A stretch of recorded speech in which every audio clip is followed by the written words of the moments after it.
little bit of orange. I'm running low on my crayons, and that hurt like hell. All right, welcome back, guys. Today for this episode of Hurry Up and Wait, we're going to talk to Justin, who is a veteran local barbershop owner. He runs his barbershop out of his garage, fully certified, everything to go. The name of this barbershop is Drop Anchor. And after spending some time getting to know Justin, probably going to test a few things. Who knows? We're definitely going to practice using our his shop. Maybe get to move locations from maybe traveling, doing podcasts. But before I get ahead of myself, let's get started with the episode. Hope you guys enjoy.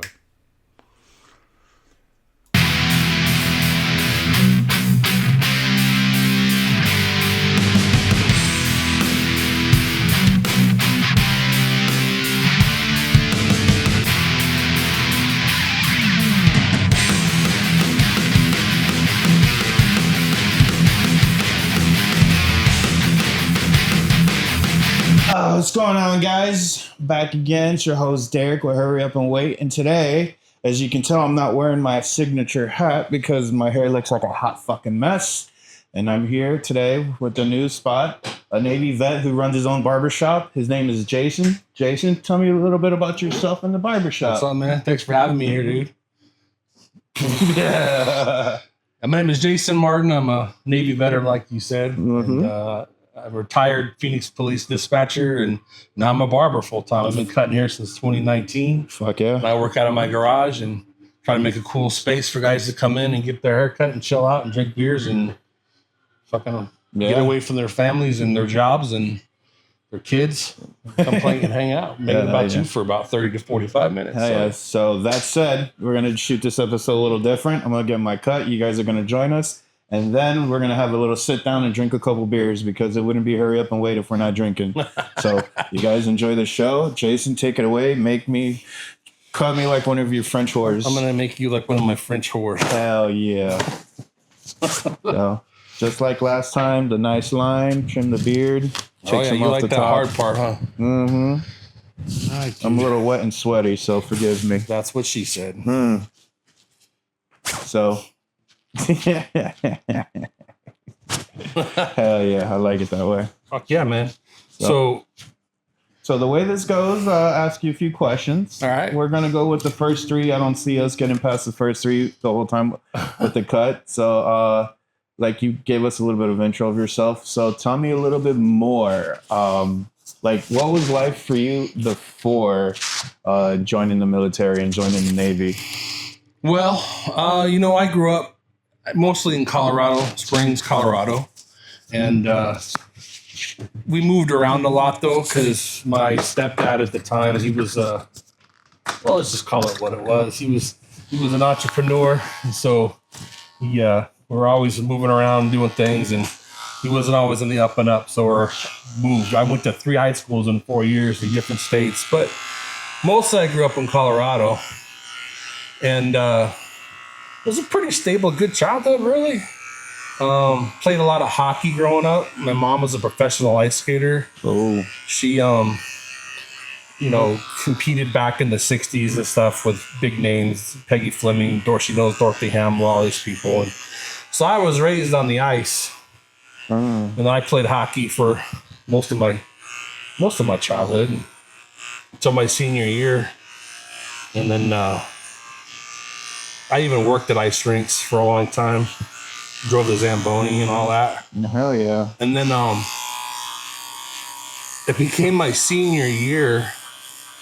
And I was supposed to go and play for my high school. And I went to this hockey camp. And I was being outplayed by all these dudes. And I was like, you know what? These guys are way better than me. And I don't really want to play right now. I'd rather drink and chase, ass. So drinking and hanging out with chicks and getting laid and all that stuff was much more important to me than continuing my hockey career. So that's what I did. Started running around with kind of the wrong crowd a little bit. And then one day I woke up about 3 months or so before high school graduation, and I was like, holy crap, I graduate in May. What the hell am I going to do now? You know, I was working at the ice rink for back then it was probably like $4 an hour or something. Ooh-wee. And I was just hanging out with numbskulls for the most part. Mm-hmm. And so one day I was like sitting in the library of the school, and this this guy walked in a full Navy uniform, and I was like, let's see what that guy has to say. Because I liked ships and stuff. Since I was a little kid, I've always been interested in nautical shit. And so I went and talked to him, and he said, oh, yeah. Obviously, and I went to him, so he was super excited. I was interested in the Navy.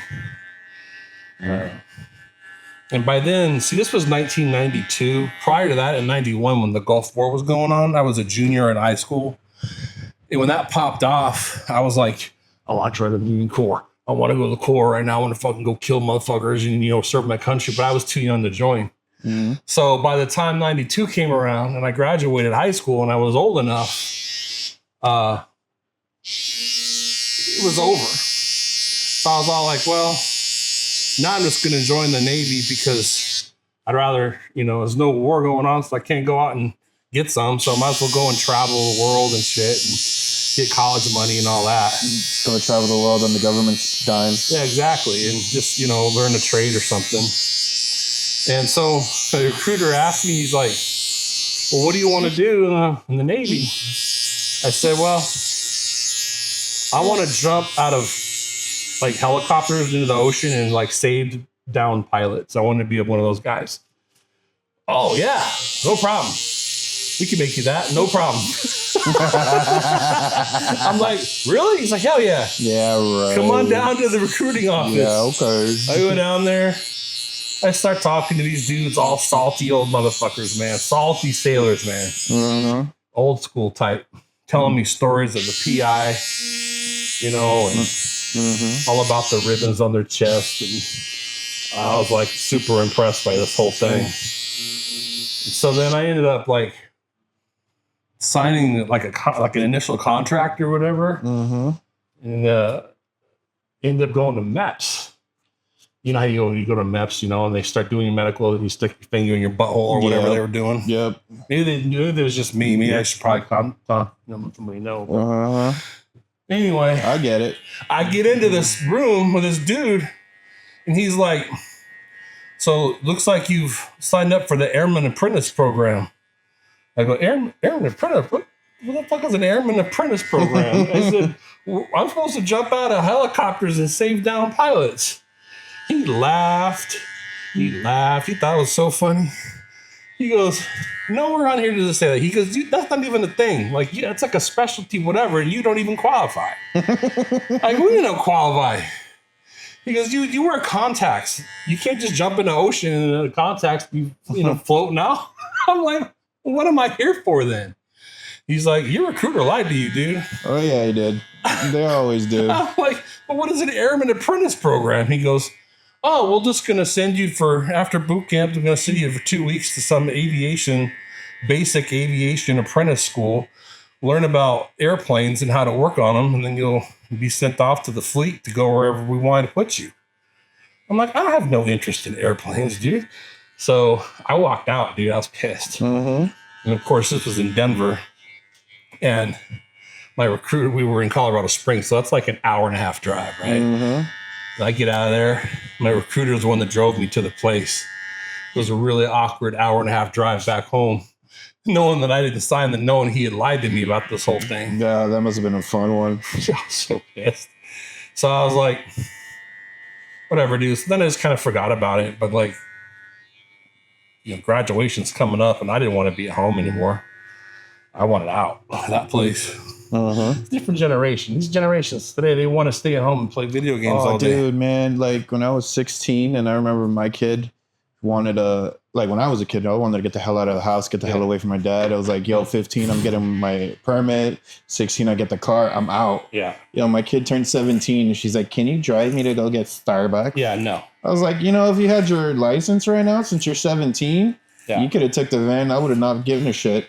What'd I tell you? Yeah. Dude, it's crazy, right? We're making it too comfortable for him or something. Well, I will say I'm proud of the life I gave her. I just didn't expect part of the outcome, was that they got spoiled. you know. But rather than the way I grew up, like in the hood and trying to hustle and all of that shit, like I'm okay at this point now. It's reverse psychology. It's less let me chew your ass out and more show you that now you're capable of getting what you want. But it's the glass ceiling now. You gotta you must break glass, and breaking glass entails her being a fucking adult. So you know, different way, because you can't scream at these Gen Zers, man. They shut down or they talk back. They don't care. Yeah, dude. Like, it wasn't the way my parents whipped my ass into shape. No, man. It's a completely different time. And I don't know, I couldn't wait to get out. And so my options at the time were, I wasn't going to college. I was barely graduating high school. Hated school. Like, wait a minute, you want me to keep going to school and you want me to pay for it? Bitch, you're fucking high. So it was like, well, I guess I could keep working at the ice rink for $4 an hour and get some apartment with my freaking, stoner friends or whatever. And the Navy had already screwed me over. So then one day I was at the ice skating rink I was working. I was actually sharpening skates. I'll never forget it. And I got a phone call. And it was a recruiter. That same motherfucker. And he's like, hey, sorry about what happened. He goes, but let's see what other options are available for you. I'm like, okay. He goes, well, what are you interested in? You ever seen the movie Backdraft? I know of it. It's a firefighter movie. It came out about that time frame. Yeah. And it's such a good movie. It was one of the ones my instructors, they told us in the fire academy, you need to go see this movie. Yeah. That was like the last time I was told to go see a movie about my job was Full Metal Jacket. That was me joining the Marine Corps. And I was just like, wow. Yeah. I'm not doing that again. Side note, dude, I studied Full Metal Jacket boot camp scene for weeks before I went into the military boot camp. Because I wanted to have all my shit, like the mind games, figured out. I bet you were fucking disappointed. I was, because it was like Navy was not. It was a little bit different from the Marine Corps, but it was still pretty hardcore back then. Even then, like my boot camp wasn't so much realizing that I lived with my ex-girlfriend and she was a fucking nag. Yeah. I got through boot camp, no problem. Did you? Yeah, because it's a whole lot of screaming, a whole lot of like they try to guilt you. You're not good enough for me type shit. I'm just like, you grown ass man nagging me about my fucking boots, man. Shut up. Like I was like living life, especially when I hit the fleet. I'm an adult, and I have these 19-year-old corporals trying to tell me, "Hey, dumbass PFC." I was like, dude, I have a kid, a mortgage, or not a mortgage. You joined when you were older, then? I went in at 19. Oh, okay. 20, that's still kind of older. Like 19, 20, so I had 4 years out living in the real world before, because I graduated at 17 and I turned 21 in boot camp. Wow. So, yeah. See, so back to, I was, I was sharpening skates, so Field Spunk was a dude. And so, you see the Backdraft would come out. I go, you know what? I want to be a firefighter. That movie's badass. Yeah. And he's like, oh, we got firefighters. You can be a firefighter. Same old shit again. But this time I was a little more wise. And he's like, no, seriously. He's like, you got this rate called damage control. You can be damage control. And, you can graduate boot camp and you go straight into A school. Guaranteed. It's in San Francisco at Treasure Island. And you can learn firefighting and that's it. I'm like, all right. So he shows me all the shit. We meet up again. Signed an actual contract. He goes, the only thing though, dude, is you leave in 2 weeks. I'm like, 2 weeks? I graduate on May 23rd. He goes, yeah, on May 25th, you'll be waking up in boot camp. I'm like, oh shit. So you had 2 years out of school? I had 1 day. I graduate high school on the 23rd. 25th, I wake up, trash cans, throwing down the thing. Yep. You know what I'm saying? That's how, for me, it was in the reverse. When I got out on a Friday. And then Monday I was in hazmat class. Oh, wow. Yeah, I had got out Friday, drove from California all the way here to Maricopa. Had a Saturday, had a Sunday, woke up Monday morning, and I was up in Mesa Community College taking the hazmat course. Wow. For my fire 1 and 2. There you go, man. I know the reverse, the Uno card, what you did. Yeah, dude. So I ended up making sure it was a guaranteed contract. Ended up going to MEPS. Got through this time because I was fine to go into that. And no finger in the butthole? Probably. I try to block it out. It's my no-no zone. But went through the whole shit and then went to boot camp in San Diego.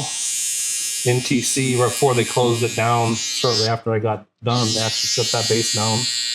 Now it's all up in Great Lakes. Back then, there was no girls allowed in boot camp. Girls weren't even allowed on combatant ships when I was, and that's how old I am, right? So at least initially. So that's kind of my life leading up to the military, you know. And then I went into boot camp and kind of just went in from there, dude. Yeah, kind of touching base on how you were with sports and your senior year. For me, in Miami, I was growing up playing baseball. My dad was a Cuban, so he was a stereotype baseball. Like I don't know if you follow sports at all, or like Major League Baseball, but I actually grew up with a kid who ended up signing with the Boston Red Sox and the Mets. His name was JD Martinez. I knew him hundreds of millions of dollars ago. Wow. Yeah, so we went to the same baseball coach, and I'd go to my old man. I'd listen to him. I was a good soldier to him, right? Yeah. I go to him, hey, Dad, I want to play some football. He goes, all right, you do 1 year. And I did JV. And coach comes up to me, the football coach. He's like, I want you on varsity. You're a big boy. We could use you. So I go to my dad, hey, they want me on varsity. He goes, no, absolutely not. I was like, come on, like, back me up. I want to do this. And he said no. And it's the first time he turned his back on me. And I was like, wow. I was like, okay. That's fucked up because he wanted you to play baseball? Yep. And that was the beginning of the end, dude. Like, I got so disassociated and disconnected to baseball that by the time my senior year came around, there were 16 spots for us on varsity. 16 of us tried out. After tryouts, 15 made the team. Wow. And coach was like, if any of you have any questions, talk to me. Yeah. We'll sort this out. Like that was his play to kind of get me to like open up to him. And, had I talked to coach, he was going to put me on the team, but coach has made it easier for me to just to quit baseball, failing to realize that, because he didn't know what I was going through. Yeah. So he thought that would have been like, damn, coach, what the hell's going on? I want to play this and that. And nah, I was like, thanks, coach. And my dad's like, what? You didn't make the team? I was like, nope. He goes, let's go talk. I was like, no, let it go. That was it, dude. And I walked away from sports, got into, partying and females. And it's amazing what happens when you leave something like sports, like where your life can go if you're not too careful, right? Yeah, absolutely. Same happened to me, dude. I was like, as soon as I left sports, I got bored and started doing stupid shit. Right. And thankfully, didn't get caught doing shit. Yeah, we don't advertise ourselves the way these people do. Oh, I got a clip. Oh, yeah. I got to get that on film. Yeah. So you told me a little bit about your before. Yeah. So what was it like during? How many years were you in? What was it like while you were on the inside? So I was in for 4 years. After I graduated boot camp, I went to San Francisco for A school, damage controlment A school, which is like, whatever you guys Marines call it. Like, you go, that's where your MOS. Like, your MOS school. You learn your job. Yeah. And that was, I think, 8 weeks or something. And then I think I came in second in my class. So then I had second pick to where I wanted to go. Because I had lived in Seattle for a short time, I was telling you about that. I lived up there. I was stationed in Bremerton. But anyway, I got to pick second pick. And my first pick was Japan. And my second pick was USS Nimitz, that's stationed out of Bremerton, Washington. And I didn't get Japan. The first guy did. So then they gave me the Nimitz. I was like, okay, that's cool. Thinking, that aircraft carrier, that's be awesome. And that's where I ended up. I ended up going home on leave, how you do after your school. Sure do. And then I had to go fly to Seattle to report. I got all the way up there, got on base at night, and it turned out the ship wasn't even there. I was like, what the hell? They didn't know what to do with me. So they put me up in some, they put me on, go sweep the rain kind of detail for a couple of days. And they flew me to San Diego. And then they flew me the ship was still out at sea. And they're like, okay, we're going to fly you out to the ship. I'm like, what? No fucking way. So they're like, yep, you're going to go flying in on what they call a COD. It's like a supply plane for to bring in the mail and stuff. So me and these dudes get on this plane, and we could fly out to the ship, and we didn't have any windows. It's been fucking crazy, right? And they're like, the pilot's like, okay, we're gonna be landing here in a second, and you have on a ship, on a carrier, so the carrier's going this way. All planes have to approach like this from the tower, or like this, and so then they can see, and then they come in like this. They turn and land. That turn from this point to that point is like a lot of G-force. And they're like, okay, you're gonna probably feel some G's here in a minute. And I was like, whatever. Dude, You're fucking flat against the wall. Bad, dude. These dudes were throwing up in their hats and like puking everywhere. I'll never forget it. And then, dude, we landed, and the ass into the plane opened up, and then it was like a scene right out of Top Gun. Like steam rising up and all that shit, dudes running around. And I thought, oh my God, what did I get myself into? And it was just like surreal almost. Yeah, so, eventually got in there, settled in, and yeah, dude, it was, I thought I was going to be a badass firefighter. Turns out you just do a lot more cleaning and maintenance than anything else. Did you sit in the room and wait for something to catch on fire? Not even that, bro. No? It's go maintain all these, all these systems, AFFF systems, CO2. I worked with firefighting foam shop. I've worked in CO2 shop. And I actually promoted pretty quick. Within 3 years, I was an E5. And I was running my own shop. So yeah, we worked on all the firefighting. We worked on all the firefighting stuff below decks, right? So the Airedales, the air wing guys, they have their own flight deck firefighting teams. We were below decks. We were the nucleus fire party, which were we go down in the machinery room. That's what we trained to do. So yeah, it was quite the adventure.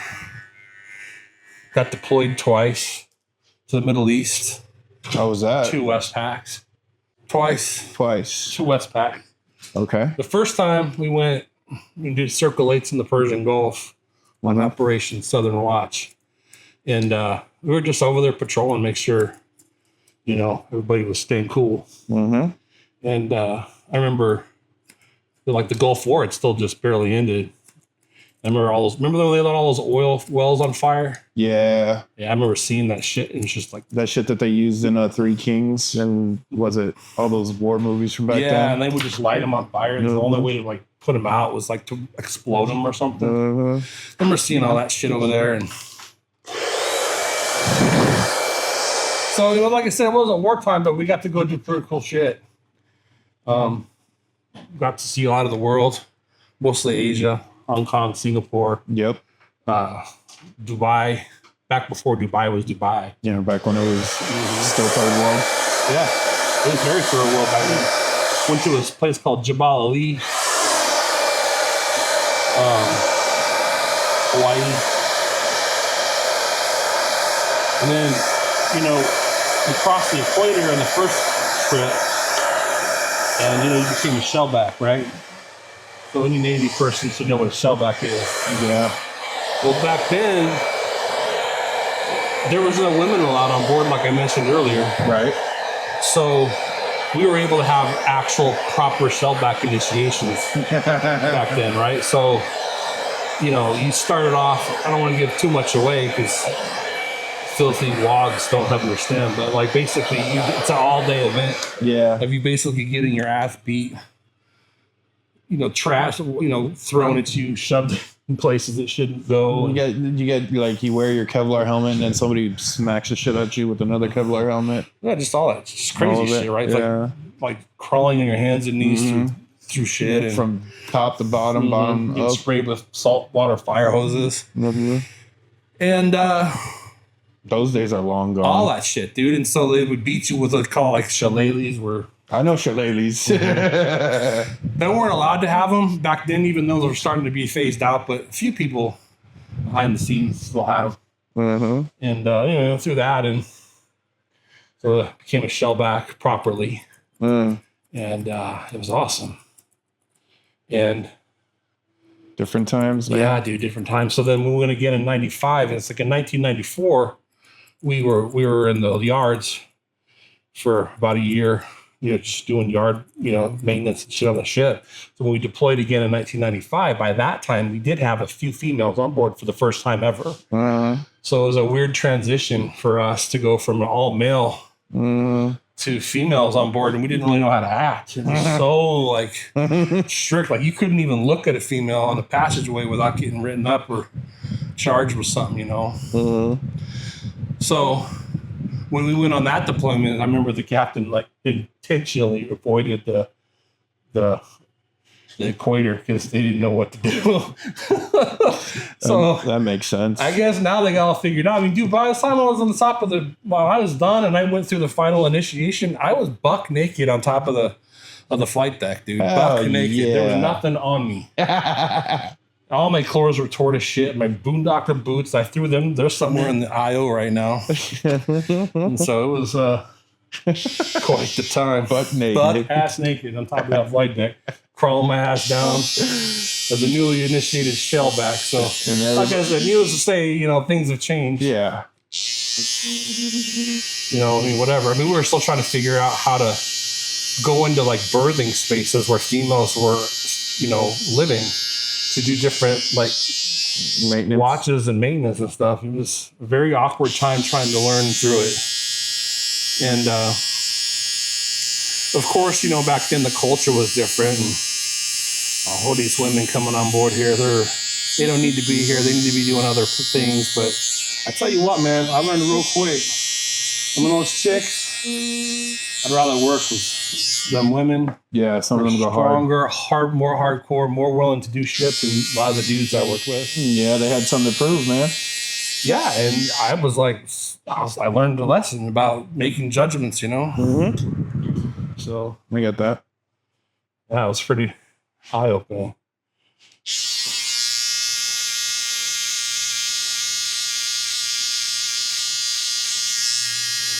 Even though it's peacetime, we're still doing all kinds of flight deck stuff and deployments and everything. So we did have people killed on board at the time. Oh, holy shit. A couple of them. It sucked. We had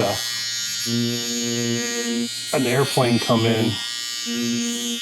I was actually on watch. BC Central, they call it. And plane came in. You know how they have the tail hooks, catch the cable.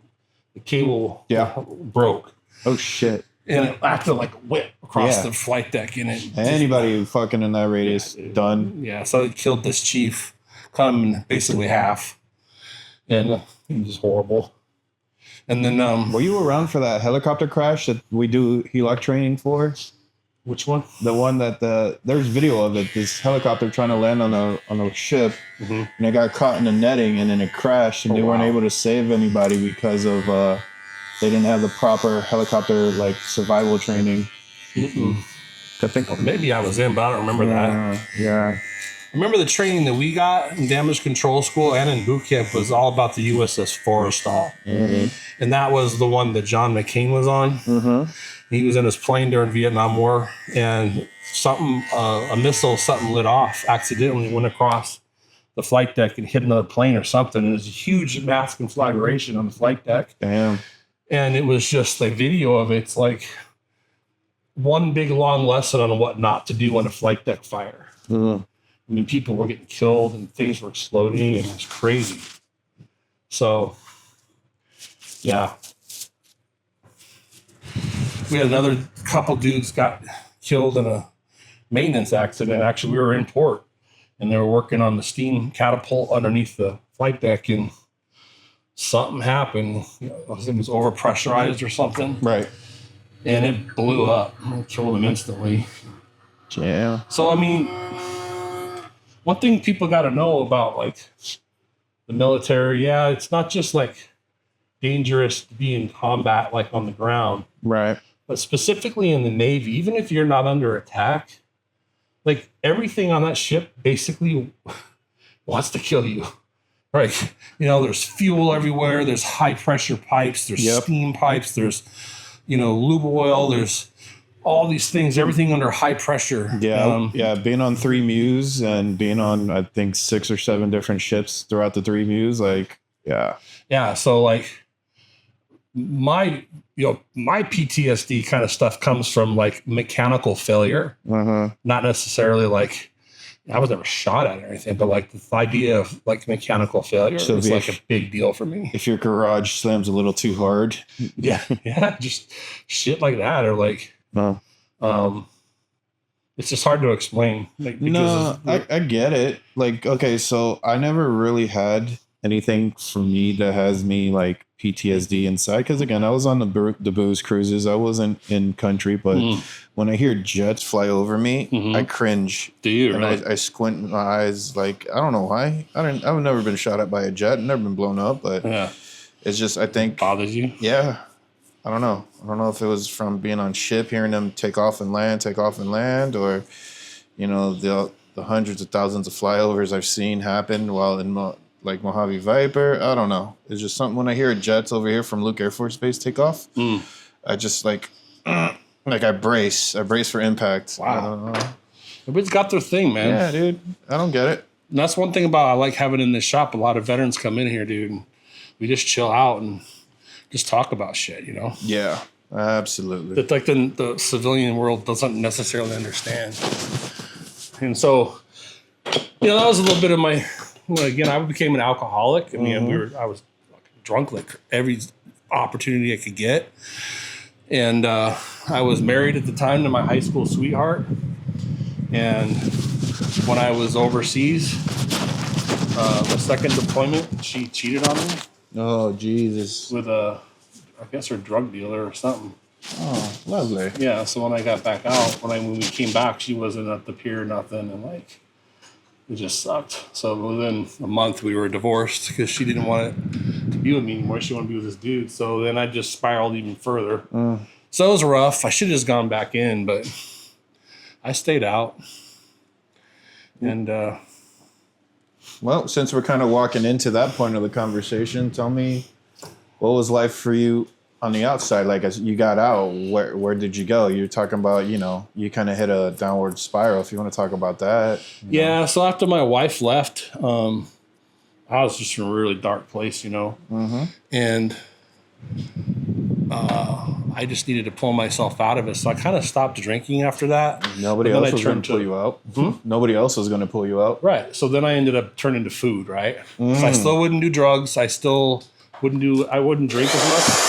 The food became my thing. And that's what I've been struggling ever since. That's why I look the way I do, you know? You look like a slim 250. And so that's kind of been my demon for a long time. And but one of the biggest things I struggled with more than anything getting out was having that sudden loss of that brotherhood, right? The camaraderie. A lot of vets talk about this. And I just kind of went into a depression. Like, I went from being somebody on a ship doing cool stuff to like, now I'm just working at some random fire protection company, like a schlub, you know? Not that that's a schlub thing, but like, no, but how do you go from being on an aircraft carrier, fucking doing, you know, stuff and to a disgusting civilian?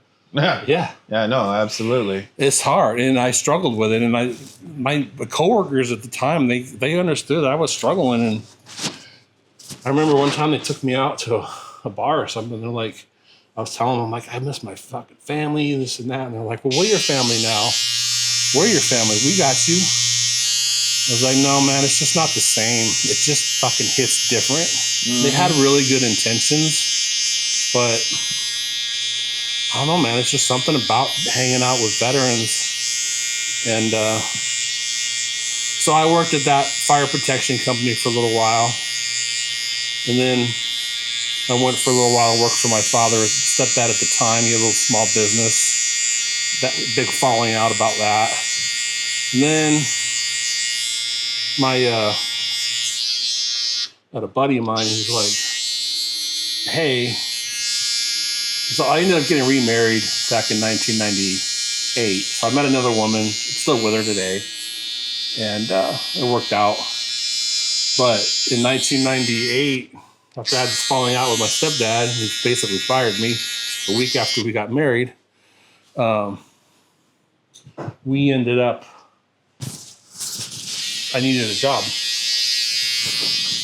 I'm moving like this way. Yeah, you're good.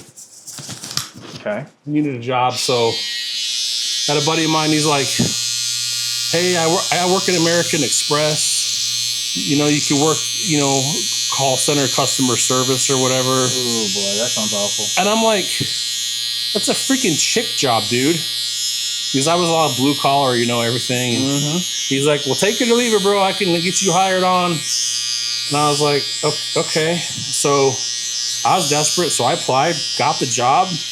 Next thing I know, I'm in there working this, you know, customer service position in American Express. And it turns out I actually really liked it because I was like, wait a minute. You mean to tell me I can get paid for sitting behind a desk in air conditioning and just talk to people all day?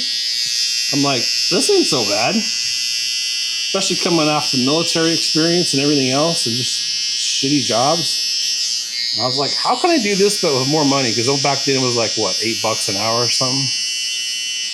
So then I was like, saw an ad for 911 operators. And what's that about? Wait a minute, I can go and sit inside, talk to people, help people, and have a pension and all that shit. So I go and become a 911 operator with Phoenix Police. And so that's what I did. I got hired on there in 1999. Had a whole 26-year career there. Retired in November. So, yeah, that's a short version of life past the military. But, you know, that feeling of not having a brotherhood and, you know, all that stuff still lingered for a long, long time. Yeah. Felt really lonely with stuff. People, the non-vets, like just, I don't know. It's hard to explain. You just know it when you're there. They don't get it. But Right. you can't blame them, you know? No. I mean, think about it this way. Like a Broadway actor who's been on stage for 20 years and then they've been other actors. They can relate to things that you and I'd be like, Right. what the hell are you talking about? Exactly, dude. And so I still, even until, you know, a couple of years ago, I was struggling with that stuff. And so finally, I moved to Maricopa in 2014. And in 2018, I remember I was just desperate for camaraderie. I needed people. I needed to be around veterans. I needed to be around like-minded people with sick fucking senses of humor. You know? And so what I ended up doing is I was on Facebook one day and someone had posted, they're like, hey, I'm a Navy veteran. I'm moving. My wife left. Like, I need help loading a truck. Does anybody help me? And I wasn't doing anything that day. So I was like, fucking hey, you're a Navy dude. I'm going to come help you. Totally random, right? So I get there. One other dude shows up. He's Army. And I realized real quick that the only people who came out from this community to help this man were two veterans. Yeah. And I was like, there's something to this. Oh, yeah, there is. There absolutely is. We got to shooting the shit. And like, I found my people. Yeah. And we ended up finishing the job or whatever. And a couple of days later, I'm like, how can I do this but on a bigger scale?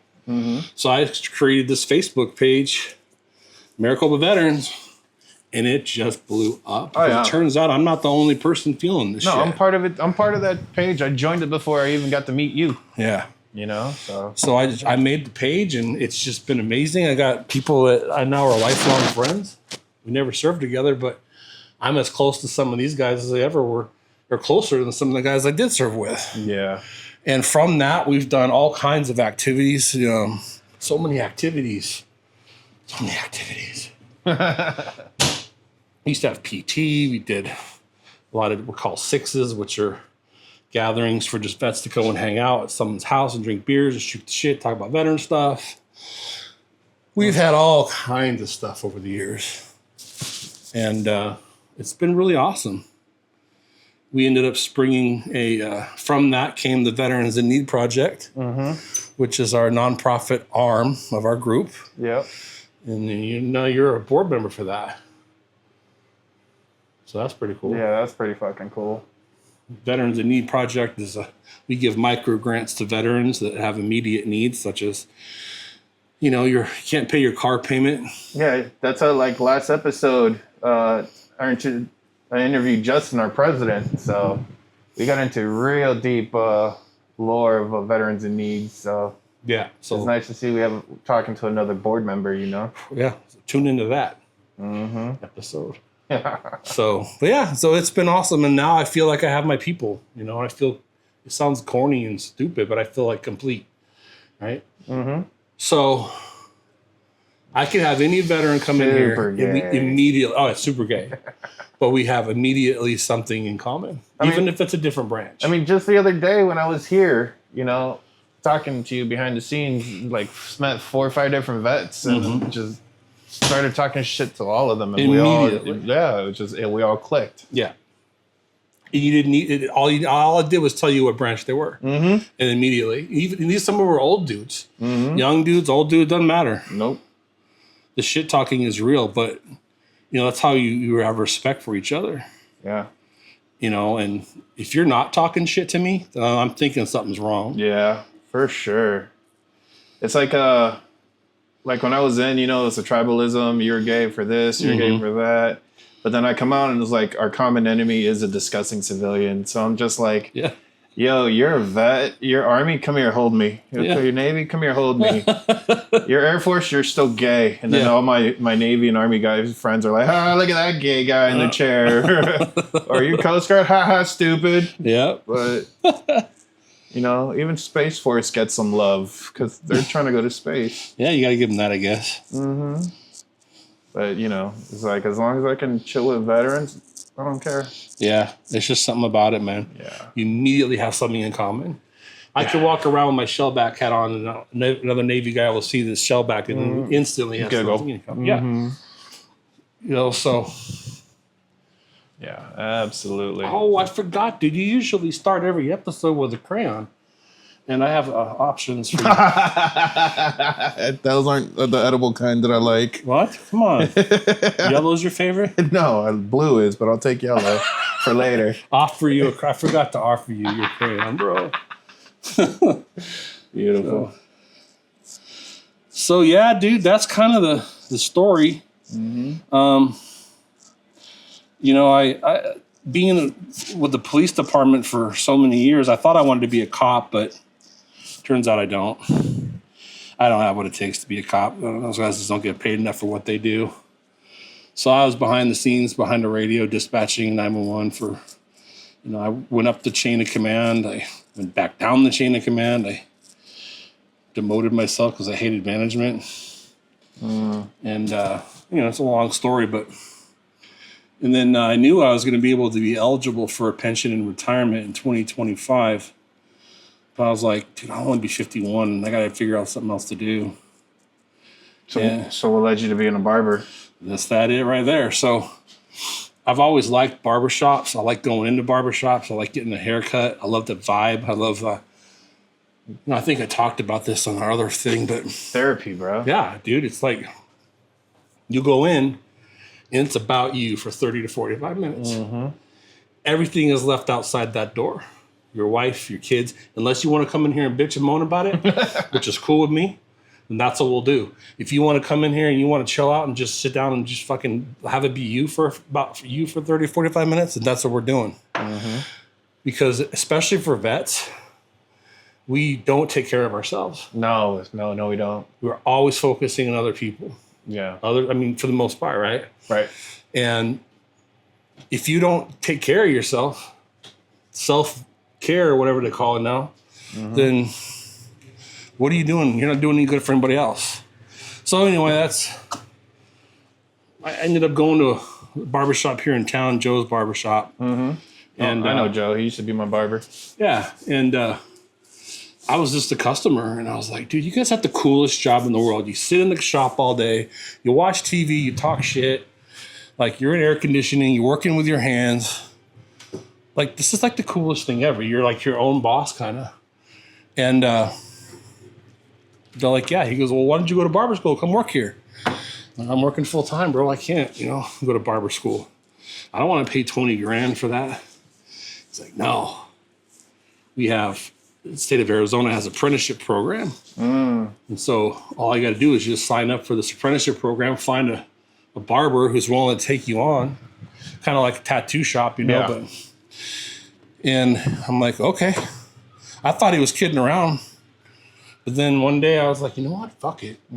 Let's try it. And so I ended up meeting with Joe at a coffee shop, and we talked about it, and he knew I was serious. I said, I don't know if I like the idea of barbering or if I actually will like barbering, but I would love the opportunity to try. So 2019, he's like, sign me up, dude. So 2,000 hours I had to work there to get my barber license. 2,000 hours.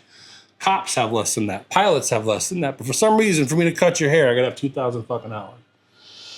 So, because I was working part-time, I did it 2 days a week. I'm sorry. It took me 2 years to do 2,000 hours. And, but I stuck with it, loved it, created a lot of clients and friends, most of which are veterans.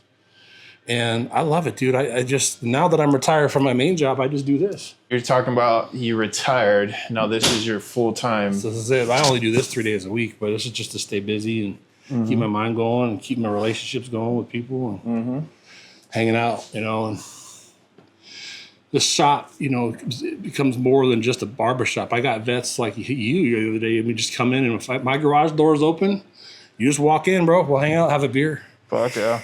You know, it's just I wanted a place for people to just come to gather, and that's what I've created here. And like money isn't a problem either, right? No. Like, you got pension, you got disability. You got, Yeah, luckily I've got VA disability coming in. I've got my pension coming in. My wife, who's disabled, is on Social Security disability. So that's what our main stuff is, you know what I mean? So plus I invested really well over the 26-year career into our version of a 401k. So that's on top of a pension. So I have, monetary resources for me are not really, thank God, I'm very lucky. Yeah. But barbering is for my extra stuff. That's what I'm saying. Is just you can afford to do this for fun or do this for like your sanity rather than making this like your full-time hustle. Like I got to do this and make money, because then once that happens, it becomes a job. And once it becomes a job, it's no longer like a love for the game. It changes. Yeah. Like with me in photography, like I do professional wrestling photography, and I've done Mexico's version of like WrestleMania, right? I've done pay-per-views, but I'm not stressed about getting paid because of my disability, because of my full-time job. Yeah. This is just Yeah. what I get to do, I mean, that's why I'm able to keep my prices so low. A lot of the other barber shops in town Oh, I know. are well over $30 a haircut now. And there's nothing wrong with that, dude. They got they got bills to pay, bro. No, They got barbers to pay. I get it. And even the other local barbers in town, like either when they work out of their shop, like they're charging a lot of money. Yeah. Again, that's probably their full-time thing. So I pride myself in being able to keep my prices really low, because it's more about this, but I still gotta make money. So look at you, man. Cool. Oh, we're done? Yeah. Hell yeah. And we got through the first 3 questions. Yeah. Oh, look at that. Spiffy. You're pretty again. Maybe my mother will love me now. No, she still won't love you. Well, with that being said, we'll call this our quick intermission. And we'll reset, reframe, and get back to sitting down and drinking beers. So with that being said, we'll see you guys in the future. Go ahead, hit the red, orange. There you go. It's already transmitting, so it's no big deal. Anyways, we know who you were. Yep. Before, during, and after. So this part of the conversation turns into, what advice would you give somebody before going in, while they're in, and after, like getting ready to get out? First things first, first question. What advice could you give somebody who's thinking about going in? First thing that they need to do is really do their research. thankfully, this day and age, we are in a place where you can get anything you need to know at the drop of a hat, like that fast on the internet. So, back when I was in 1,000 years ago, like we had a brochure and a commercial. That was it. Boot camp, everything you were about to experience was unknown. You had no idea what you were getting yourself into. Nowadays, there's YouTube videos of people going to boot camp, going to every freaking school, all this shit, right? Shit that's happening inside of boot camp. It's crazy. Fuck. So there's no excuse for you to pick a branch, pick a job, and not be completely educated on that. So many people, young kids, they're just like, I'm gonna go be a Marine, I'm gonna go do this and that or whatever. Like I was that kid. But stop, dude. Like think about it. What is it that you want to get out of the military? Like, what's your why? Is your why because I just want to go serve my country and I want to go slay some motherfuckers? Okay, well that's great, but understand what you're getting into and go to the right path for that. And do you have that in you? Are you trying to do it because you're trying to get a trade? You're trying to learn a job, or you just need benefits for your family? Do you really want to be in the shit? No, then pick a job that's more technical. Go to the Air Force. Even the Navy has different jobs. Like, what is it that you want to do? Research it, and then make sure that when you go to sign paperwork, don't let what happened to me happen to you, where all of a sudden they're changing shit on you because some sleight of hand shit, Oh God, that's what recruiters are known for, bro. The best fucking liars, man. And I don't know if they're still like that today. I have no idea. I'm just gonna say yes because they all got to go to the same school, right? Yes. They all got to fucking. They all got to talk to the same group of people. I think the only thing that changes is how do you talk to this new batch? Yeah. People like me, it was like, well, 9/11. What are you gonna do for this country? Yeah. These kids weren't even born during 9/11. No. So it's like, well, I'm this. I want to paint my nails. All right, we'll let you paint your nails in the Navy. It's like whatever. First it used to be tattoos. Now it's like a boy wants to paint his nails, and the shit, the dreadlocks or the fucking beard. And like, oh, hearts and minds. Yeah. And it's just like, ugh. Yeah, it's gross. But they're taught to speak to you, but the end game is always the same. We need to trick you in here, or we need you. Yeah, because it's not an easy life, bro. No, don't get me wrong. I saw this on a reel the other day. Joining the military is a life hack. Yeah, there's no doubt about it. Yeah. The benefits you get from it are second to none.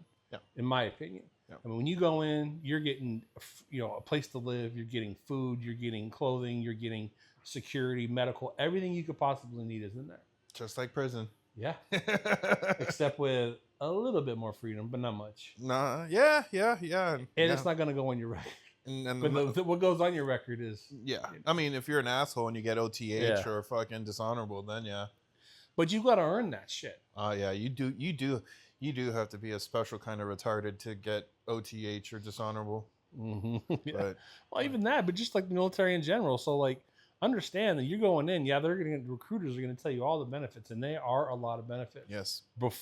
During the military time, and especially after, I'm still reaping the benefits. I got VA healthcare. Yep. I got VA, disability coming in now. I've used my VA home loan twice. Yeah. To buy a house for $0 down. So there are benefits of there. Hell, I can go to fucking Chili's on VA Veterans Day and get free shit. Yeah. But it is a life hack, right? But at the same time, man, you got to earn that shit. I mean, it's not easy. The military life is, I can't speak for the Air Force. Air Force, they're probably, whatever. But the Navy, especially shipboard life, is fucking hard, man. I can't wait till we get an Air Force guest on the show. And then I'm going to have you and Justin right there be the peanut gallery. Oh, dude, I've got a couple guys in mind. Jeff Hagner, I'm coming after you, dude. There's definitely back to the whole recruiting thing, and it's just I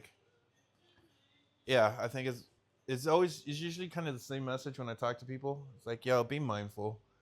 Don't be desperate. Yeah. Let them get desperate for you. Yeah. Like for me, I was very anxious to go in. I needed to get going soon. So I was like, they told me you could be a firefighter, but you're going to have to wait a year, or you can be a radio operator and you can leave in 2 months. Yeah. And I was just like, I need to go. Oh, yeah. Mm-hmm. So just like buying a car, right? Yeah. Don't go to a dealership needing a fucking car. Be able to walk away. Yeah. that way you have all the leverage. And don't sign anything unless you know what you're signing for sure. Like read your contract. And they tell you they want to give you a signing bonus. Show me in ink. Show me in paper. Yeah, and then surprise, they're going to tax it and they're going to give it to you over the course of several payments, right? As far as what I understand. Yeah, it depends. It depends really, because I seen one guy in my radio school. He got 15 grand just because they gave it to him. Oh wow! You know, I don't know what he pulled or what was the argument or what was said. You know, I don't know. All I know is that he showed us. He goes, "Yo, look, my fucking signing bonus just cleared," and it was like 15,000. Nice. Did he go out and marry a stripper and buy a Camaro at 29% interest? No, but I do have a funny story. I had a junior Marine who got a 1999 Mustang, and this was back in 2012. So this was a 99 Mustang, like 200,000 miles with 19% interest APR. Oh, I see you coming, boy. Woo-wee. Let me tell you what. The base got involved, not the unit. The base general got involved. He went over there. He goes, I will have this dealership shut the fuck down if you don't break this Marines contract right now. Wow. Dude. I mean, homie got hooked up with a whole lot of duty and fucking extra work, but like when the base general and sergeant major got to show up to fucking go to bat for you, that's crazy. 29 stumps, man. 29 fucking stumps. Yeah, so that's my advice for everybody wanting to go in, dude. Like, really understand what you're getting into. Take the time to research it. What is it that you're not even that you're passionate about, but like, if you're going to pick a job, pick something that you can take with you on the outside, right? Like, I'm gonna go be an infantry, Marine, whatever. Nobody cares about your body count as on an application for a job at wherever. So just keep that in mind. Other than that, man. Yeah. Justin said something similar when I interviewed him. It was like something that's tangible that you can take with you. Yeah. Like his kid wanted to do something and he was like, no, go be like a wing mechanic. Yeah. Fixed or rotor, it doesn't fucking matter. Just be a mechanic. And his kid did. Or no, his kid has a future lined up. I have a brother. He was this gung-ho, I'm going to go be a Navy SEAL. I'm going to fucking kill motherfuckers. And he's that guy, right? Just pure rage. Mm-hmm. He goes in, and in the Navy, like back then, the Navy SEAL wasn't a rate itself. It was just like you became a SEAL, but you had a different job. Like you could be a cook, SEAL, right? So he goes in, and he's like, I'm going to go be a SEAL, but he signed up to be an IT guy, right? And so, of course, the inevitable happens. He doesn't make fucking SEALs, dude, like at all. So he gets shipped off to IT school. And, he's like the complete opposite of what you see the IT guy being. He's just like, he's a fucking go-getter, right? One of my best friends was like that. He was he failed the MARSOC course because from football, too many concussions, and then he had that muscle on the back of your eyeball that got loose, so his eye will trail off. Oh shit! So they failed him out of MARSOC school, and then he became a fucking a radio tech. So he take apart radios and put them back together, but he's all steroid and cock dieseled out, tatted, and he's just like, give me that radio. Make this radio my bitch. Oh my god! But I give it to him when the snipers platoon did tryouts. They let him try out and he made it. Good for him. But dude, that's awesome. Justin, bro, that's my brother's name, Justin. Justin. So Justin, my brother, he goes to the fleet as an IT guy, and dude, long story short, he gets out and now he has a skill. Yeah. Last I checked, that motherfucker was making $250,000 a year doing shit couldn't possibly understand. And he never went to school, never got a degree.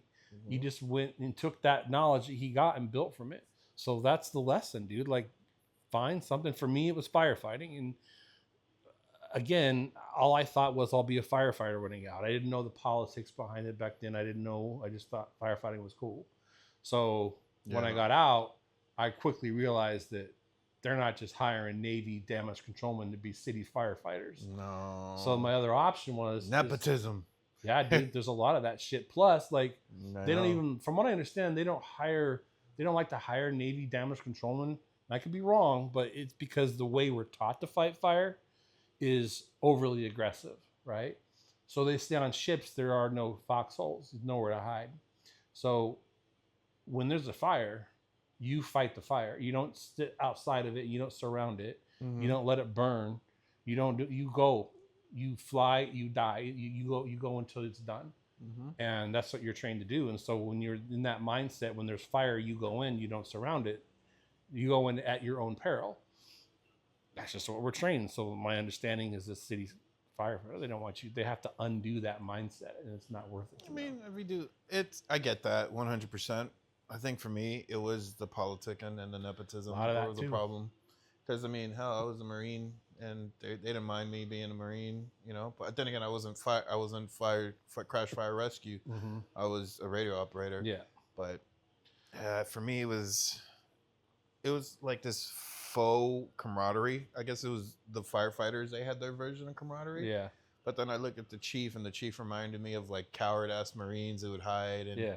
And then when I got fired from Kingman, me and the chief had fucking choice words for each other, you know. So I wasn't okay in the head. So it's like firefighting ain't what the best firefighting I found was Wildlands. Wildland. Because you were in some shit and you were humping everywhere. Yeah, yeah. You know? That's like the most Marine thing I've ever heard. As a firefighter, yeah. So that one hit home, and I was just like, this is fucking titties, dude. Yeah. Shipboard firefighting is a whole nother thing. I'd imagine you're in the tin can with the flames, and it's you, your hose, and that's it. Jesus. Whatever equipment you got, that's it. Ain't nobody coming to save you, bro. So anyway, whatever. I'm getting sidetracked, but you know, so really when I got out, I knew real quick it wasn't going to be a firefighter in the civilian world. Right. I still had the ability to get a job in fire protection, right, and maintenance, like all the shit that we used to work on the ships, we worked on in the real world. So anyway, that's some advice for before you join. What do you got for somebody who's in, like, dude, hold the line, re-enlist, or dude, you know get what? the fuck out? What do you think? It's hard for me. Everybody's got their own thing, right? But for me, almost every veteran I speak to, except for legit combat vets, I ask what their biggest regret is, and they're always the same. I wish I'd have stayed in. I wish I'd have done my 20. And that includes me. Because guess what? It ain't even easier out here on the outside, right? You come on the outside, yeah, you don't have to deal with the military bullshit, but now you got to deal with your company's bullshit. You got to deal with health insurance now.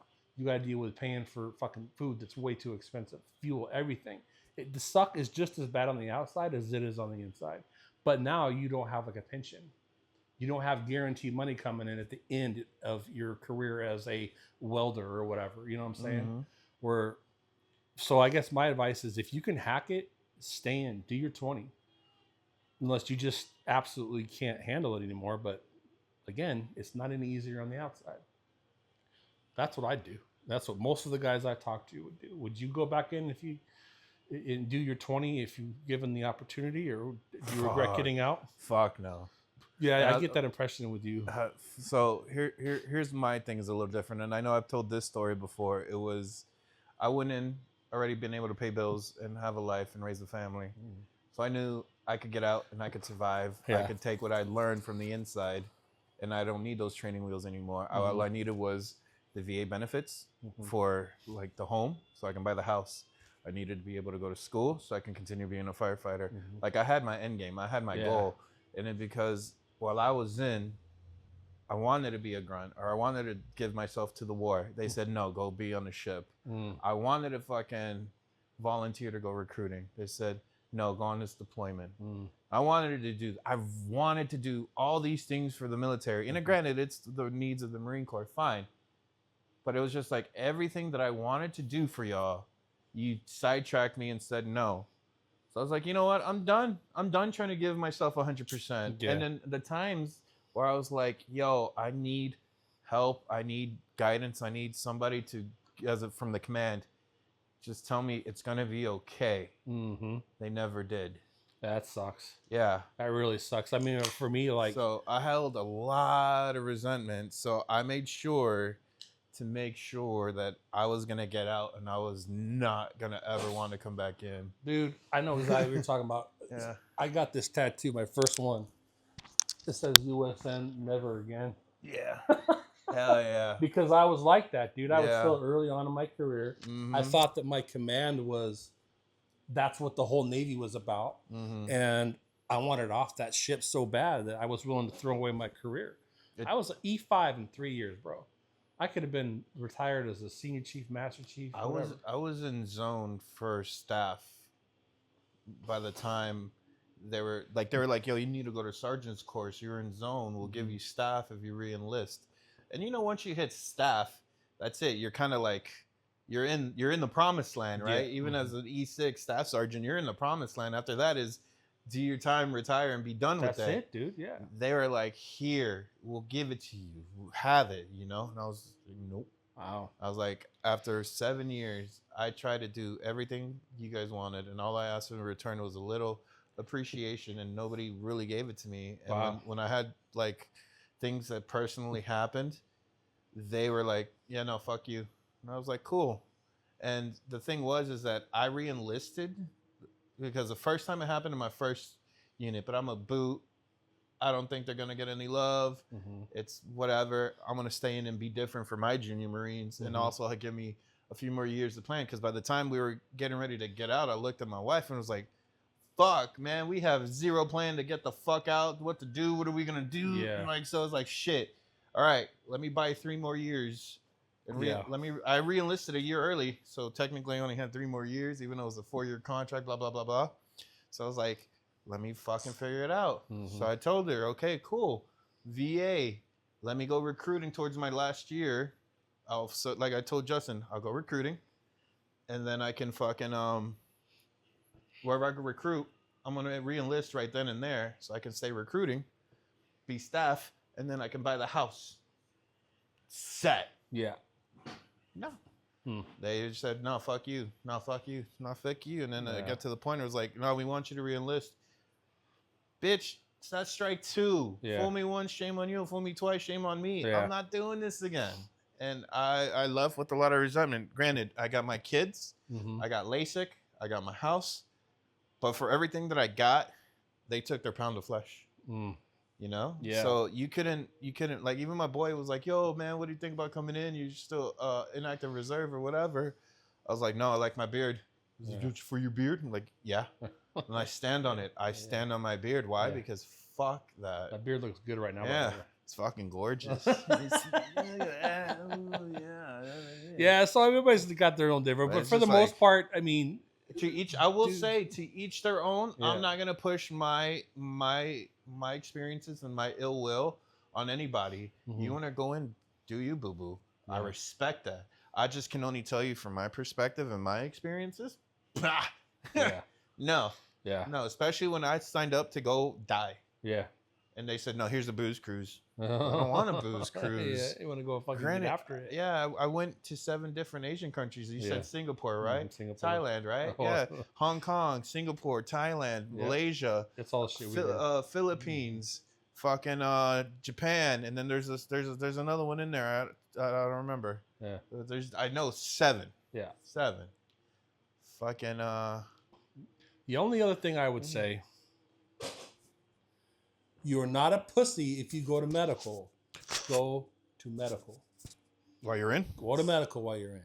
If something's wrong, I don't give a shit what the environment is like. I don't care what the peer pressure is like. Go to medical. Get it documented. If it's your knee, if it's your back, if whatever the fuck it is. Because when you get out and you continue to have problems, it makes it so much harder to claim that as a disability if you don't have claimed it. The culture of my ship at the time in the early 90s was you didn't go to medical for fucking anything. If you did, you're ostracized, pussy, like fucking suck it up, right? Oh, it was the same thing for me. And so I was so scared to go to medical for anything, I just didn't go. I mean, it was so bad. Dude, we were in the shipyards one, and I was grinding metal. I got a little metal thing in my eye. I didn't go to medical for that. I went to a civilian eye doctor, paid for it myself because I was too chicken shit to go to medical for that. Like, that's how it was. And so go to medical if you have something, and I don't care what they say because you will thank me later. Oh yeah, big time. You know, if you have sleep apnea, especially, dude, get it while you're in. Yeah. That's 50% rating right there, just for sleep apnea. Yeah. So that's the only thing I would say. You know, No, absolutely. if you're gonna stay in, dude, I would stay in if you can hack it. Record everything. everything, because even when you take all 1,000 ailments and injuries to the VA, they're gonna be like, yeah, none of this is fucking None of it's service connected. none of it's service connected. Why? Because, I was so freaked out about it. Like, I didn't know, they didn't educate us then about what this shit means when you get out. So, like, I still have the form. I filled out my outgoing medical form, and I lied through half the shit. One of the things it said was, like, you have back problems. And I fucked my back up doing some shit. And I just left it blank because I didn't want to technically lie. But I thought that if I said that I had a problem, that it would delay me getting out. Not true. Oh, they hella lied to you. That was that old school mentality. They either lied to you for you to get in or fucking didn't want you to get any benefits. I think that's what it was. I'm pretty sure conspiracy foil hat. Somebody up there in the VA said pass it down to the service members that they're not gonna get shit in the VA. So I know. So stay in if you can. You'll enjoy the benefits of a pension, assuming they still have that, or they don't even have that shit anymore. No, they do. And then document everything that happens. Everything. Go to medical. Everything. I can't stress. Don't be a hero. Go to medical. Yeah, dude. Yeah. I wouldn't have. It was, I think, 2 weeks before I was getting out, and it was in Florida. A hurricane had passed, where it had been 2017. Yeah, 2017. One of the hurricanes had blown through fucking Florida, and my dad was in a nursing home, and this nursing home happened to fucking lose power, and it was one of the nursing homes that made it to the news where like a bunch of people died. Damn. Because all of the power went out and people were abandoned. My dad made it out alive, but he didn't come out unscathed. He had sepsis. Oh. So there was a whole lawsuit and everything and blah, blah, blah. Well, the thing for me was that I freaked out and I went to a dark place and I had like a slight mental breakdown. Mind you, this is only like 2 weeks, 3 weeks before I EAS. Yeah. And God bless that I did, because they diagnosed me with the separation anxiety. And that became the basis of what led to me getting 100%. That's amazing, dude. Had I not, I would not be 100%. No. I'd be maybe 15, 30. Or 10, 20, 30, somewhere around there. Yeah, dude. Yeah, I'm nowhere. I'll never be 100%. But had I reported things at the time, I might be close. And it's not. That's the other thing too. Like, we're gonna move on to the what do you do when you get out after, right?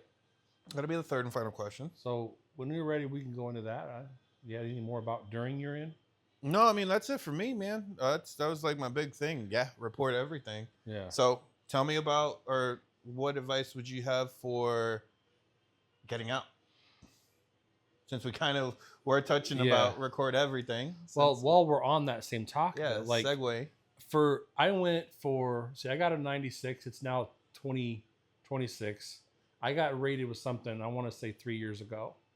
It took me almost 30 years to be convinced that I was worthy of having any type of VA disability. I remember that. Right? So for 30 years, I had this firm belief. So anyway, for almost 30 years, I had this belief that unless I have my legs blown off, or my fucking arms, I'm somehow taking away from those guys that did by being rated for something. And I refused to do it. And finally, because of this group and being around other veterans, I learned, no, man, you get what you get deserve. what you earned. If you got some shit, then fucking take it. Yeah. So that's what I finally got convinced of it, and that's what I've done. And I've been really happy with it. And the only reason why I can be fully retired outside of barbering is because I have access to VA medical care. Yeah. Now. So don't be too prideful to go in and at least talk to a VSO, a veteran service officer, and find out what you may or may not qualify for. There's people, so much help out there. Maybe because we're kind of in this weird little in between, right?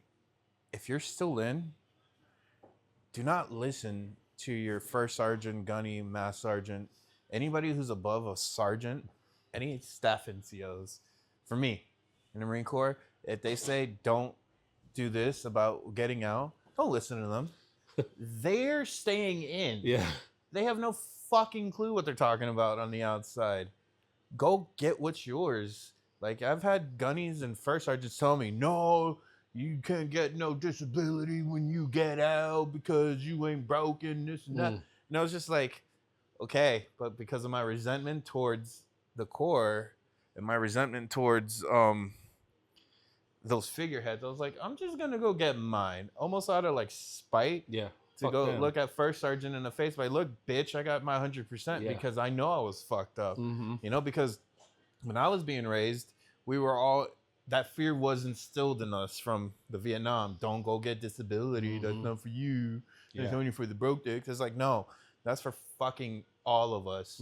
If we can get it, then you fucking get it. That's it, dude. You get it because it's there for veterans. Yeah, dude. Don't be afraid of that. There's money there waiting for you to help you, especially if you're having a hard time holding down work. Yes. That's what it's all about, man. Yes. And it's not like a benefit. It's just a disability. It's tax free, and it's to help you fucking function. Why are we being not ostracized but chastised for getting the help we need?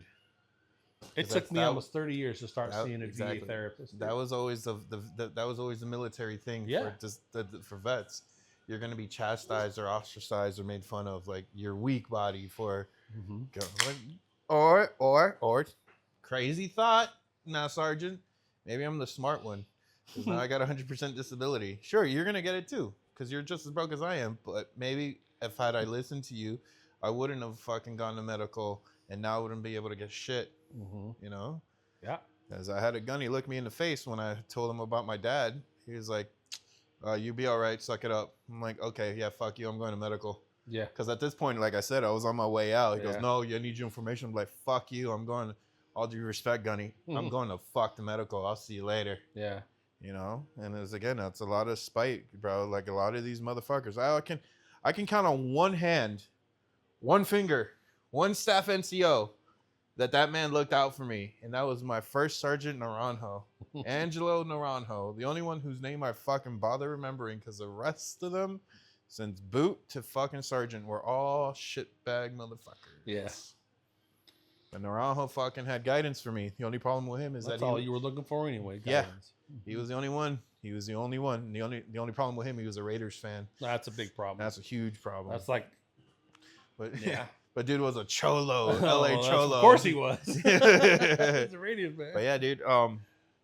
But yeah, for somebody else getting out, like, what else? I mean, we all know that. We all know. 100%, dude. Like, almost guaranteed you're going to go through some kind of a depression. And we talked about this earlier. Like, you're going to be like so excited to get out. I'm free. I'm going to fucking start smoking, dope every day. I'm going to do all these things, and just like, I'm out. Crash I'm out. free. Yeah. But then you realize real quick, like, oh shit, like, it was actually kind of cool. Yeah. Like, the camaraderie, these dudes that I hung out with and I would fucking take a bullet for, they're gone. And you will start to lose track of them over time. Yeah. It's like how many friends are you still with in high school? I know a lot. It's the same thing will happen in the military. But the depression, that feeling of needing to be a part of something that was instilled in you will remain. So you've got to find a community. You got to find a fucking tribe of other veterans, and that will help with that. Whether it's a Facebook group, whether it's the VFW, whether it's the Legion, whatever it is. If you're a rider, go join the riders, dude. Like motorcycle riders, like whatever it is, because that will help 100%. And it's what helped me. And it took me 25 years to figure that out. But 100%, you got to surround yourself with dudes, dude, and women, whatever, fucking veterans, people. Yeah. And a lot of people don't like the VFW and the Legion because they feel like that's the old man's club or whatever. And it's still very like, you got to wear your uniform hat, and like it's super like strict. And some people like that, some people don't. And part of our group in Maricopa Veterans is like, you don't have to, there's no dues, there's none of that stuff. Like, you're just a community. So if you don't have a community, do like I did, create one. Just go on Facebook and create a veterans community. And that next thing you know, you're doing cool shit like podcasts with cool dudes and fucking barbershops. Drinking beer. Yeah. Fucking talking about the good old days. Mm-hmm. I mean, yeah, dude. I think that's fair. I think it's fair. Like, to add to that, I think I would say it's a shell shock, a culture shock. It is uh like well, I'm trying to say spinal tap or no, a shock to the system. Mm-hmm. Cause fuck, when I got out, I like I told you earlier, I think it was in a chair, or I might have told you off camera. It was I EAS on Friday, and by Monday, I'm already in hazmat class to be a firefighter. I you had didn't take any time off. zero decompression time. Yeah. I just went in from one to the other. Like I went to bed on Monday thinking I was just at formation last week. Yeah. And like I still think about that, and I'm thinking, holy shit, I can't believe I did that. And we're 7 years past, right? I got out in 2017. Mm-hmm. So what? Yeah, 2017. Yeah, no, like even almost 9 years ago, almost 10 years ago. Like fuck. It's crazy. What the Like, fuck? I touched on this earlier. Like I got out. The only reason why I got out was because my wife at the time wanted me to get out. I thought we were going to be together and have kids, and she thought it was more family friendly, right? So I get out for her, and it's May. I come home, move here, and she cheated on me, divorced, right? So I went through. Last week I was just still at sea, hanging out with my boys, to all of a sudden I'm in bumfuck Arizona with a wife that doesn't want me anymore. I'm getting divorced. I have no job because I didn't have anything lined up. I was depending on her to have a job. And all of a sudden, like, life is completely different. Like, Ripped from right under you. ripped, dude. Ripped. And I'm living in an apartment by myself. I have no job at the time. And I remember my dad's like, my stepdad at the time, he's like, you go down to the benefits office and fucking get your benefits. And I was like, why? He's like, yeah, I just want to work. He's like, no, you got to go do that. You've earned that shit, like the unemployment or whatever. And back then you had to go like into the fucking office. And I went in there and I was standing in line with all these shit birds and stuff. I was like, what the fuck? Just trying to process it. I know, Just trying to dude. process. So y'all got to be ready for that. Like I'm looking Yeah. at all three fucking cameras. Like Yeah. can't stress enough. Like there's gonna be a rude ass awakening. Whether it's you don't hear like colors in the morning, get the fuck out of bed, shit, or duty or formation, or I think you guys called it muster. Mustered up. Mustering, fucking just. This weird structure that you lived through for so many fucking years, it's now gone, and you're left to your vices, good, bad, or indifferent. Left to your vices, bro. Right, and then you're good, bad, or indifferent, and you just have to prepare for that because, well, we're telling you to prepare. We're speaking from people who weren't prepared.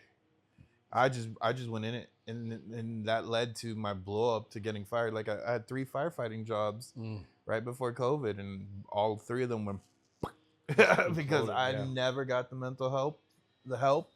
I never fucking got right, and then you know. But dude, like I remember, like for a shortly after my divorce and stuff, I moved out to Glendale.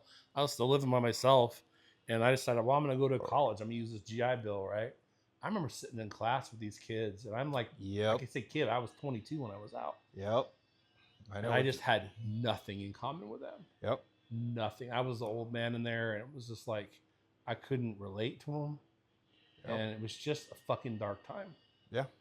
And I honestly, I should have just gone back in, and I don't really know why I didn't do it, but I should have. But here the fuck we are now. It turns out well, but you ask, like, you know, what is advice do you give to people when you get out, man? Report your shit. Yep. VA, and find a community. I mean, simple. Find motherfuckers. Find your people. So simple, right? But some people it gets complicated, but I get it, dude. And I get a lot of it too. Like a lot of veterans are very they don't want to be around people. Oh yeah. I get that. But then if you know, when you do that shit, like it doesn't end well. Like you just isolate yourself even more. understand that if you're not going to be around people, that's cool. But when you are around people, find your boys. Yeah. Find them or your girls, whatever. Find the fucking veterans. Yeah. Because they will, for the most part, always be there. They'll come through. So, and they understand you. They understand the mindset. I mean, you're talking about a very specific group of people who are trained to die, for lack of a better. So, how many people can relate to that besides 100%, maybe cops, firefighters? Right up there, it says engineering department. It says damage controlman, first to fly, first to die. I mean, we were literally trained to do that. To go in and fucking die. That's exactly my point. Whether you're a firefighter on the fucking ship or the fucking first boots on the ground, kicking down the door, getting shot at, it's our job isn't normal. No. So, and then all of a sudden, boom, you're an accountant. losing your fucking working mind. in a fucking office or something, right? Losing your fucking mind. Yeah. Dude. So anyway, those are the big ones I think for once you get out. Like just stay with the community, be with your, get your vet benefits, and if you need help, dude, seek help, like mental help. Right? Don't just blow it off. Don't go to alcohol. Don't go to drugs. Just get the help you need, bro, because it's just gonna implode. All that shit's temporary. It's just gonna cover up deeper shit, and you need to go and deal with it. So, I mean, I'm not saying don't have a beer once in a while. Like that's great, but like, don't let it be the thing that masks the shit that you need to deal with directly. There is help out there. I will say from experience, it seems like the hardest thing to do is put a Facebook post saying, guys, I need help. It feels like the hardest thing. Like I might as well climb Mount Everest and all I have to type in maybe 10 words. Yeah. Guys, I need help. 4 or 5 words. And that I might as well I'll hike Mount Everest before I type that on the Facebook group chat for it. But get the fuck over yourself. Get over yourself. Get over yourself. Let me repeat Well, that's that why one we more have time. a lot of vets in our Veterans in Need project, our nonprofit. We pay people's bills for them.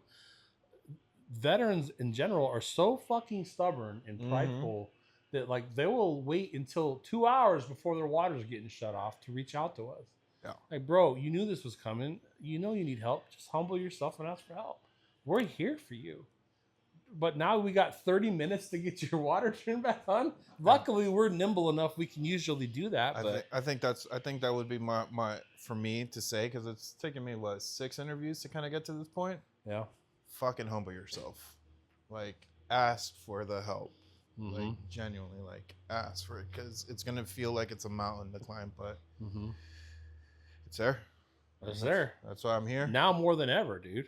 Yeah. Like now it's so easy to ask for help. You can't call the VA and hear about suicide hotlines. And I mean, there's a million different resources out there. Well, fuck, it's a new fucking, it's no longer like a 1-800 number now. I think it's 988. Yeah, 988. That's fucking crazy, dude. But anyways, with that being said, I'm pretty sure we hit all the questions. I think so, bro. We drank all the beers. Well, there's more, but Well, there is more, but I drank my 2. So I'm going to have another one off camera. But that being said, Justin, thank you for being on this episode of Hurry Up and Wait. Thank you for the fucking cut. I fucking love you, brother. Me too. And for all you guys, thank y'all for tuning in. Yep, you. That being said, shit, man, a lot of good stuff was said. We'll see what's on the next episode. And again, until next time, you guys, hurry up and wait. Hurry up and wait. Boom. That went awesome, bro. Boom. Welcome back, guys. I hope you enjoyed the episode after talking with Jason about him and his barbershop and getting to know him for a little bit. That being said, hope you guys enjoyed the episode. We'll catch you guys on the next one.